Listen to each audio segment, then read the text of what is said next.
Welcome everyone to this year's Something Wicked Film Festival 2021. We are doing DocuFest, and we are starting with our first panel. Our first panel is going to be talking about the media impact of documentaries. I have Kevin Powers here. Kevin, if you want to introduce yourself. I'm Kevin Powers. I'm one of the co-festival directors for this event, but I'm also a documentary filmmaker who's made several shorts, and I'm currently working on a feature film that we are in post-production. We would have hoped to have had it done for this event, but unfortunately that's not going to happen, so therefore we're hoping to have it done by next year's event. Awesome. So we're talking about the media impact, and we were talking a little bit before we start recording. So we're going to talk about it again. So everyone knows what a documentary is. Everyone's been at least seen one in their life. I was talking, for me personally, the first documentary I saw was Super Size Me in middle school. I actually think it was high school, which a lot of kids my generation would know about, which is a documentary about a guy who is talking about McDonald's and their, how good their food is and stuff. And that really impacted me as a kid, because to this day, I don't eat McDonald's as I used to as a kid. So Kevin, what was your first documentary that you saw that what was your first one?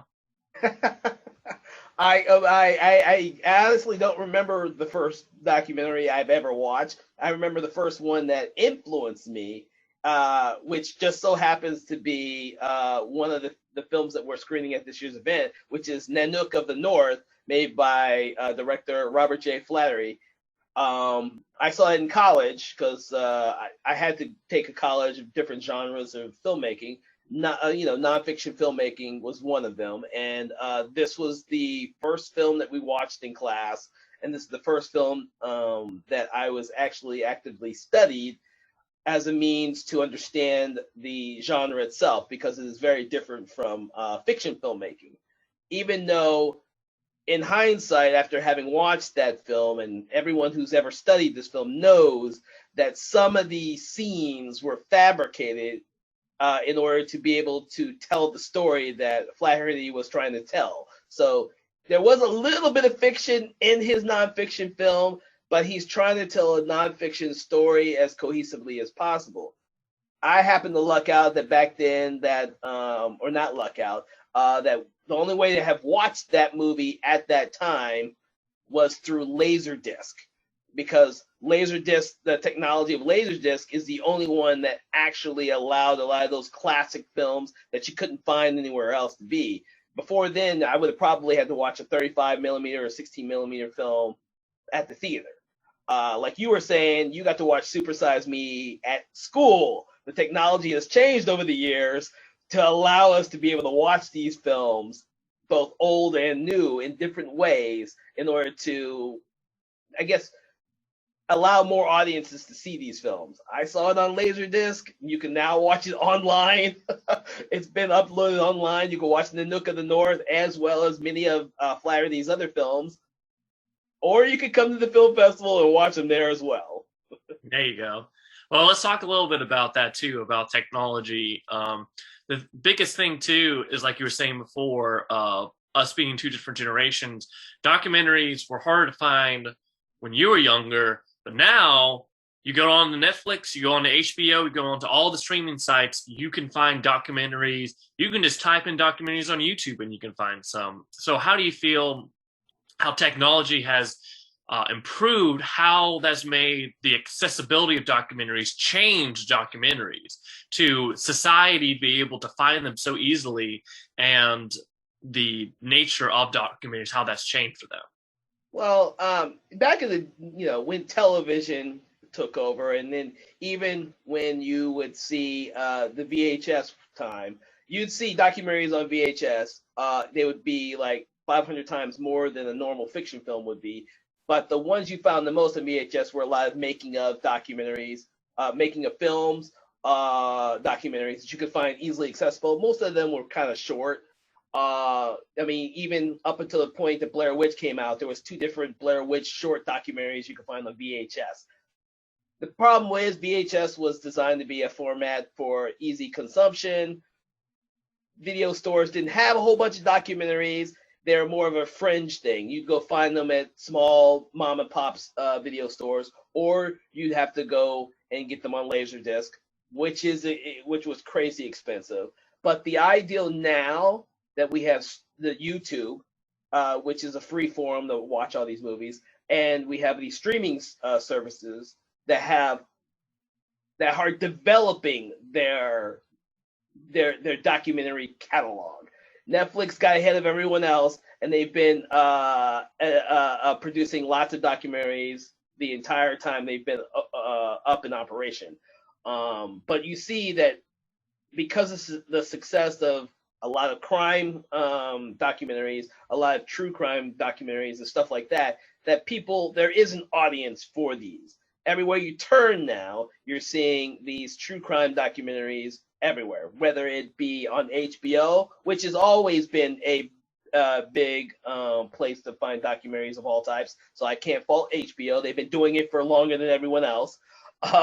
Or, the History Channel with their amazing documentaries, or National Geographic if you like nature documentaries. They produce some of the best, and they always have been, but they've only been on a niche market. They're a niche market, so they were harder to find. But with the streaming services and the YouTube, you've been able to find an entire history of films that were made before now, but you're also seeing a bunch of companies now producing new content for people to watch now. And because it's so easy to find, there are so many, the audience has grown exponentially.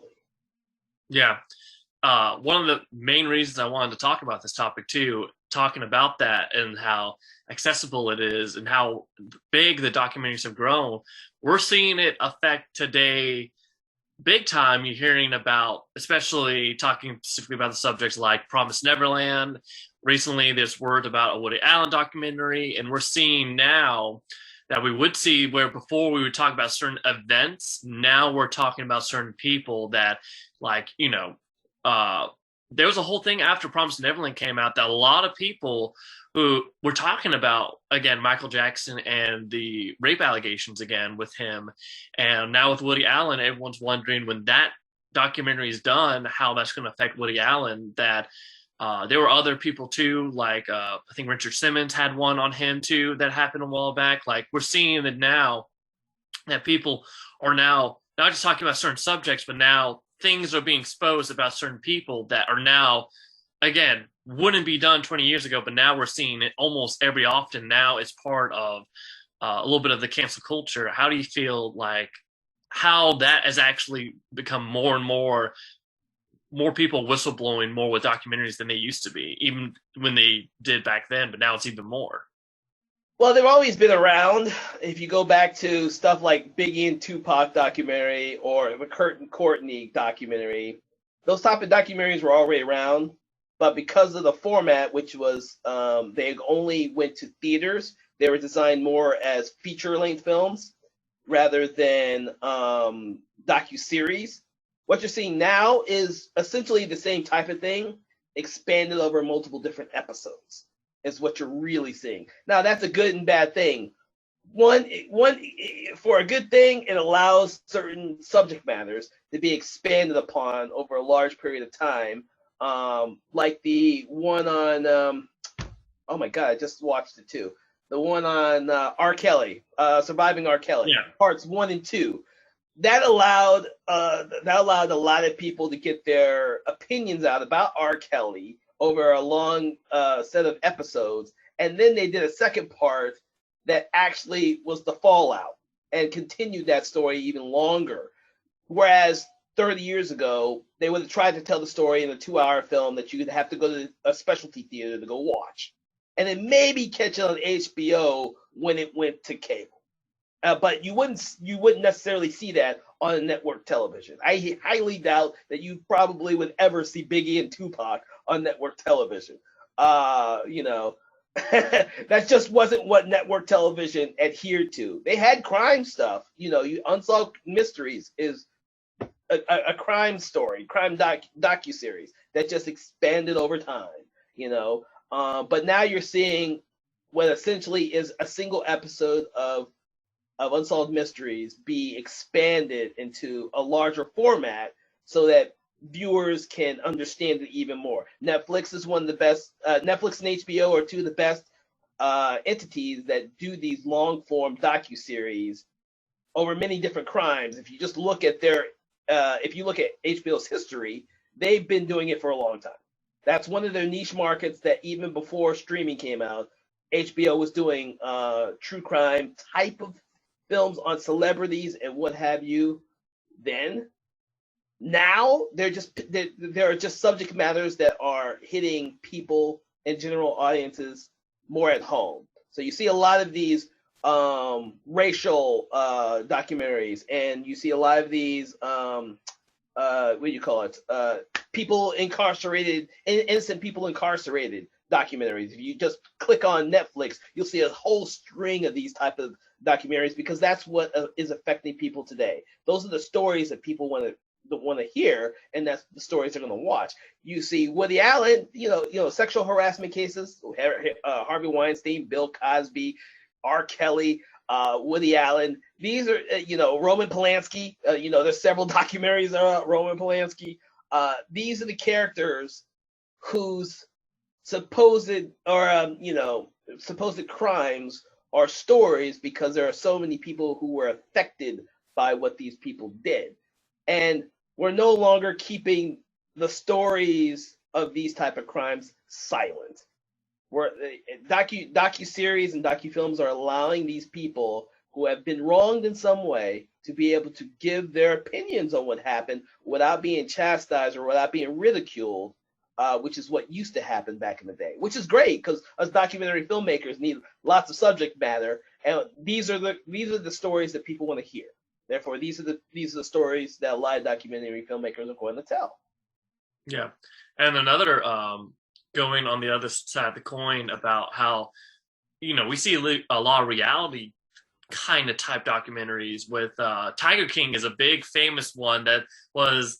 You see how influential it was last year that now they're making they're going to make a TV series with Nicolas Cage that's spoofing the documentary that they did. So you look at some documentaries of how like they become their own characters, that they expand more to than just what it was originally when it was just a documentary. Well, keep in mind that the Tiger King, which I have seen, Joe Exotic was a relative unknown until that story came out. So Netflix has done a tremendous job of highlighting these type of stories of these very peculiar people and the way in which their lives affected other people's lives. And it's not so much Netflix, but the people that they choose to produce films with. There are tons of people out there who have stories to tell. Documentary films are just like fiction films. They have people who are passionate about the stories they're wanting to tell, whether it be Joe Exotic, whether it be Centoya Brown, whether it be these R. Kelly. These filmmakers have stories to tell about these regular people. Joe Exotic just seemed to be a little bit crazy, and his story hit a chord with normal people. None of us can step in the shoes of a guy who wants to have a whole bunch of tigers in his backyard. We might want to pet a tiger, but we don't want to live with 300 tigers, especially with the craziness that was going around with them. But it was something we could both enjoy, laugh at, cry at sometimes, and empathize with, even though he was crazy. Now, you take R. Kelly, for example. I don't think anybody's empathizing with R. Kelly. They're empathizing with the victims of R. Kelly, despite the fact that R. Kelly, if I'm not mistaken, still has not come up on trial in some of those cases of his. I mean, they're still waiting on some of that stuff, Woody Allen's another one, never, I doubt there'll ever be a court case in regards to him, but this is the only way for the story to get out to the victims. So, we as an audience don't want to be a participant in these type of stories, but we want to be informed, because being informed is is the best way to combat these in our daily lives. When we see someone sexually harassing someone else, we want to know how to see it, for one, and then how to stop it from happening. I guarantee you in 5 years from now that there will not be any more of those Harvey Weinsteins out there. The Bill Cosbys, the Harvey Weinsteins, they'll be gone, because we won't be a culture that just looks the other way. We'll be a culture that is now informed and will stop and will say, hey, this needs to stop. I see you are treating this person badly. You are treating these group of people badly, and we're not going to take it anymore. Hence why there are so many documentaries about police brutality, people who have been innocently incarcerated for years. Paradise Lost was a 3-part series documentary in that story that took decades. These are stories that affect people. And they don't have to be fiction. These are all nonfiction stories. And with technology as it is, it becomes easier to tell these stories. 20, 30 years ago, we had these shoots on 35 millimeter film. 20 years ago, we shot it on VHS, Super VHS. 10 years ago, we had our little consumer cameras that we could do. 5 years ago, we're shooting on little iPhones. We're shooting everything on iPhones. The technology is changing. These stories are being able to be told because people have the access to the technology to film it, to tell those stories, to be able to get them out to people. How have you felt that what's your thoughts on the future of documentaries? How do you think it's going to continue to evolve in 10 to 20 years from now? We will be in a weird crux, because before, when I was coming, my generation, there was a handful of people who continuously made documentary films. These were the people who dedicated their lives to telling truthful stories or films from a nonfiction angle. With the advent of the Big Brothers out there, the so-called real life type stories, the Real Housewives of Atlanta, San Diego, California, the various shows like that. They have the Kim Kardashians, the Kardashian clan, and all them. A lot of these things get told because we have cameras to do it. Cell phones. You go on YouTube and everyone has their own little YouTube channel filming themselves doing day-to-day operations. And these are just people like normal people who have no film aspirations whatsoever, no film pedigree, no film knowledge. They are taking their iPhones and filming themselves. And there are people watching it. Which means there's an audience for it. 30 years ago, we didn't know there was an audience for cat videos. 30 years ago, no one gave a shit. No one cared about cat videos. Now that you see cat videos on YouTube, everybody's making cat videos. There ain't nothing wrong with making cat videos. Cat videos, if done right, can tell a story about a cat. And then there are some people who just follow their particular pet from day to day, week to week, month to month, telling a very long form story of their pet. That's documentary filmmaking. Now, it's not traditional documentary filmmaking. No, it's not Disney going out there and shooting the life of the penguin in something like March of the Penguins or any of the various Disney nature films out there where they follow the same animals over a long periods of time to get their life. No, but these are people taking videos of the animals that are just as important to them as anything else in their life. If it's a cat, it's a cat. If it's a dog, it's a dog. If it's a rabbit, well, good for those rabbits. But, the way we see documentary filmmaking will be changed because everyone has access to the technology. Now we have to focus on the people who are watching it. Now, content will always be king. You can go out there and shoot anything you want to in an iPhone, but that don't mean someone's going to watch it. You have to present it in a way in which people can follow it. People can understand the story you're trying to tell. That's never going to change. That's never going to change. It doesn't matter how much the technology changes or how easily accessible the technology is. It's never going to change. So if you're telling a cat video and you just had that video in front of the cat for 20 minutes, people are probably going to turn it off because it's going to be boring.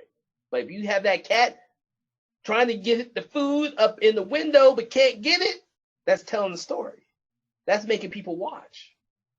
And as long as we keep that in mind, it doesn't matter what the technology is, we will still have people watching it because the content is there. The story is there. The character is there. If you keep that all in mind, doesn't matter what you're using. Doesn't matter if there's a credit sequence at the beginning, credit sequence at the end. Doesn't matter if the frame is vertical or horizontal. Doesn't matter. As long as the content is there, people are going to watch it. And that actually is a good point about, you want to talk about really the media impact of documentaries.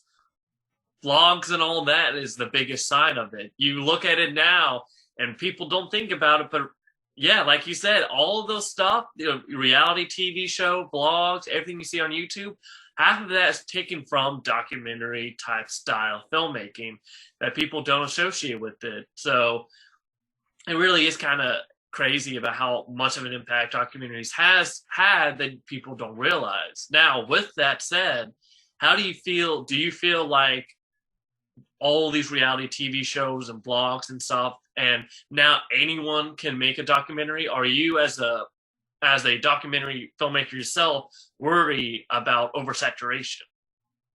No, because that would be the same as me saying that there's too many comic book movies out there. There are too many comic book movies out there, by the way.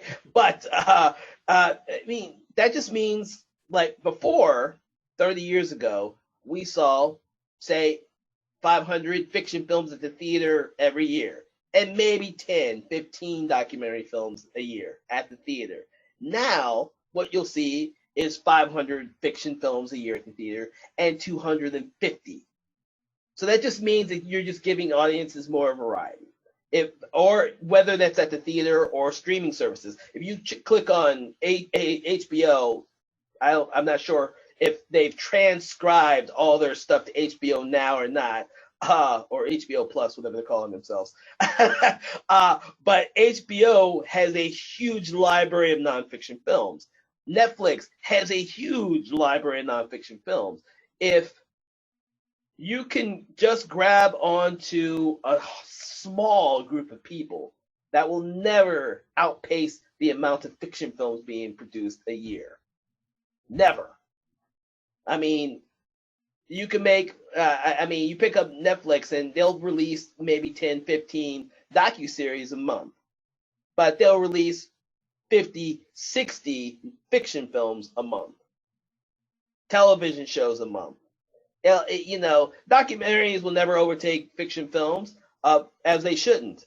They are a very specific audience for people who want to watch true stories, or stories that are mostly true, or are tackled as true.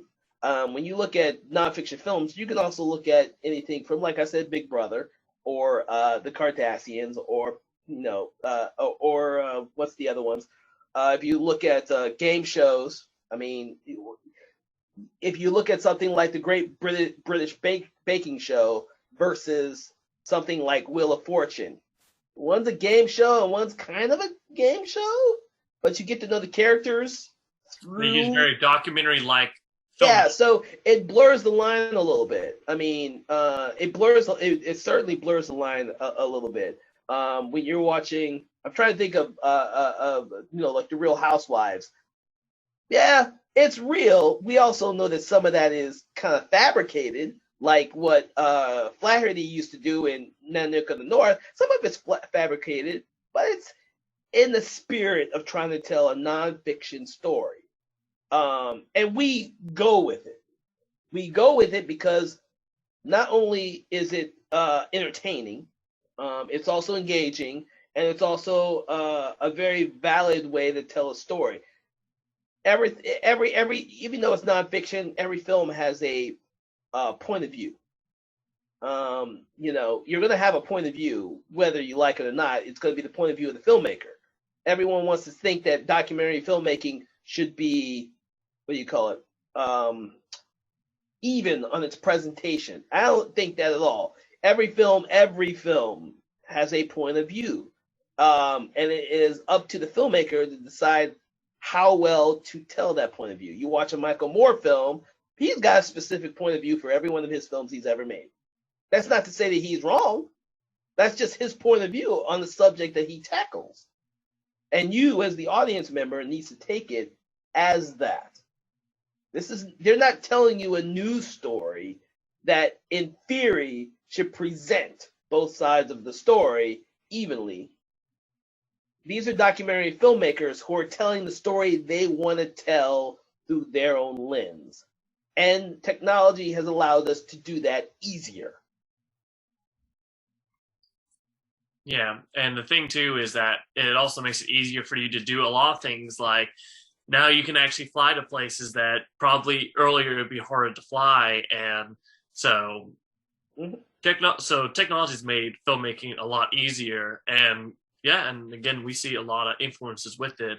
So my lasting question for this panel is, what is, in your opinion, objectively or subjectively, the most influential documentary?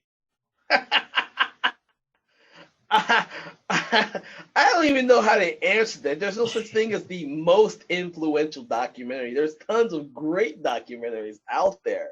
But the one that I guess influenced society more, one that's definitely left you, like, again, how I talked earlier about Super Size Me, kind of left a footprint on a lot of kids of my generation. Which documentary do you think left the biggest footprint on society? Well, I can't say society. I can only say myself. Yeah. Society has. I can say that Society, Super Size Me made a heck of a lot of money, but Michael Moore's Bowling for Columbine made it profitable for theaters to actually show documentaries. Now, Bowling for Columbine isn't necessarily the most successful of those films. Michael Moore is one of the most successful or profitable nonfiction filmmakers out there. His movies make a ton of money. And Bowling for Columbine allowed him to open up some of his subject matters and for him to get his name out there so people would go to his subsequent films. Like, without Bowling for Columbine, you probably wouldn't have Capitalism, or you wouldn't have the one he did that I can't seem to remember that he won the. I can't seem to remember. But Michael Moore never influenced me. I love his movies because they're entertaining. I love Flaherty's films because I went to school and Nanook of the North was the very first one that I watched in class and actually took the time to critique it, analyze it, and discuss it with my peers. That's why it will always be up there as one of my top ones. That's not necessarily one of the best, but it's one of the ones that influenced me the most. One of the films I absolutely thought influenced me as a documentary filmmaker was Fetishes, because that was the first one I went to the theater to go see at Georgia State. I never even knew the world of dominatrix existed, much less someone was making a documentary about that. And the filmmaker decided is a filmmaker who is actually part of the story. So he's in there filming everything, and he's the one that you see on screen asking the questions. He's got the sound mic, the boom in his hand. He's filming everything. You see him like Michael Moore, but Michael Moore never holds a camera. He's just in front of the camera. This filmmaker, who I can't remember his name, saved my life for me because he made all the great documentaries. He did Biggie and Tupac. He did the Eileen Wuornos films. He did all of these great films, and he puts himself in the story that he's telling. That is influential to me because most of the time the filmmaker is behind the camera. They're the ones off. The audiences don't get to know the person telling the story, but he is in every one of his movies, and he's the one who's telling the story through what he sees, through the interviews he conducts, through the locations he goes to, through everything. He is the guy who does that, you know. So Fetishes was the first one I saw at the theater. I saw it at Georgia State. After that, I kept watching documentaries. I've seen so many at the theater, it's ridiculous. Documentaries is one of my favorite genres. It's one of the reasons why I endorse Netflix, because I wouldn't have Netflix if there wasn't documentary films. I would have just never bothered with Netflix if they didn't have it. They made it easy for me to access all these great documentaries that I hadn't had the chance to see before. So stuff like that. I mean, there's always going to be yours to supersize me. I know a lot of people whose first film, the documentary they saw at the theater, was March of the Penguins, because that was a hugely influential. And then there's other people who rarely ever watch them. You know, I know my wife, her favorite, she until Tiger King, she probably only liked RuPaul's Drag Race was probably her favorite nonfiction filmmaking. Okay. And now, Joe Exotic and Tiger King is like the greatest thing she's ever saw last year. So, it's different for everyone. And, my wife doesn't watch as many of those type of films because the subject matter just doesn't interest her as much. And that's going to be for a lot of people. People don't watch nonfiction films because the subject matter doesn't appeal to them. For the same way that certain filmmakers don't watch superhero movies. There are certain filmmakers who will never watch superhero movies and they think they're trash. Just look at Martin Scorsese. He doesn't look up. He looks down on superhero movies pretty much, because it's it's kind of and it's not trash cinema by any means. It's just not something that interests them, and it's going to be like that for any audience member. I'm just hoping that to open a few people's eyes to the possibilities of documentary filmmaking.